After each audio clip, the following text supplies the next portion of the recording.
आज होता नवरात्रीचा दिवस दुसरा आणि दुपारचे 2 वाजले होते. तर मी शूटसाठी इतकी हेवी साडी घातली होती. नाहीतर म्हणाल, इतकी हेवी साडी घालून कसं काम वगैरे करते, तर असं काही नाही आहे. छान-छान फोटोज काढण्यासाठी काढले होते. त्यानंतर इथं दिवा दाखवत होते. कोणाकोणाच्या घरी असं फूल तयार झालं हे कमेंट करून नक्की सांगा आणि याचं काय महत्त्व आहे, हे सुद्धा नक्की सांगा. आता एका रीलमागे किती सारा पसारा होतो, हे तर जे व्हिडिओज काढतात त्यांना माहीतच आहे. त्यानंतर 15 मिनिटाचा 30 सेकंदाच्या व्हिडिओला अर्धा तास मेकअप करायला जातो आणि तो अगदी 2 ते 3 मिनिटात रिमूव्ह करायला खूप वाईट वाटतं. पण काय करणार, मेकअप तर काढायलाच पाहिजे. मोस्ट इम्पॉर्टंट प्रोसेस आहे ही. आणि छान असं म्हणजे मेकअप केल्यानंतर मी ऑइलिंगच करते ऑफकोर्स. त्यानंतर ऑइलनीच ते सर्व पुसून घेते. मला असं वाटतं बाकीच्या क्लिन्झर वगैरे रेपेक्षा आहे ना, ऑइलनी छान असं रिमूव्ह होतं आणि पाहू शकता किती घाण निघाली.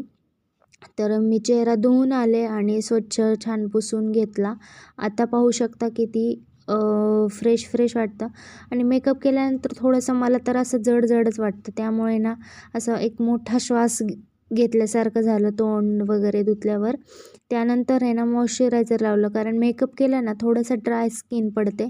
तर छान असं मॉइश्चरायझर आपलं लावायचं, जे काही वापरतात तुम्ही ते, आणि व्हॅसलीन लावायची आणि छान मसाज करायचा चेहऱ्याचा. आणि ही व्हॅसलीन कोण लिप बाम म्हणून यूज करतं ना, नक्की सांगा. मी तर करते. त्यानंतर टिकली नाहीतर गंध. मी तर गंधच लावते, कारण टिकलीची मला ॲलर्जी आहे. आणि आता आहे ना, रील मागचा पसारा पाहू शकता. मी एक शूट आवरत होते, म्हणजे शूट केलं होतं, त्यासाठीच ती साडी घातली होती. ते शूट तुम्हाला पाहायला मिळेल याच्यानंतरच्या व्हिडिओमध्ये. नक्की कमेंट करा कसं वाटलं आणि आवडला तर सांगा नक्की व्हिडिओ कसा होता. तर याच्या आधीचा जो मी मेकअपचा व्हिडिओ केला खूप छान गेला होता तो, म्हणजे छान व्ह्यूज आले होते. त्यामुळे मी परत एकदा म्हटलं बघूया ट्राय करून आपल्याला येतोय का. गेट रेडी विथ मीचा व्हिडिओ येणार आहे.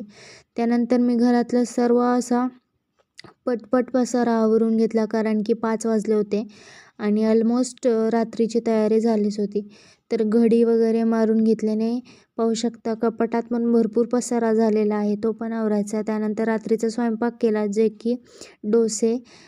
रेसिपी पाहिजे असेल तर नक्की कमेंट करून सांगा. छान असा झाला होता आणि त्याच्यासोबत मी ना बटाट्याची चटणी केली होती, जी की हिरवी मिरची आणि थोडंसं शेंगदाण्याचा ठेचा करून.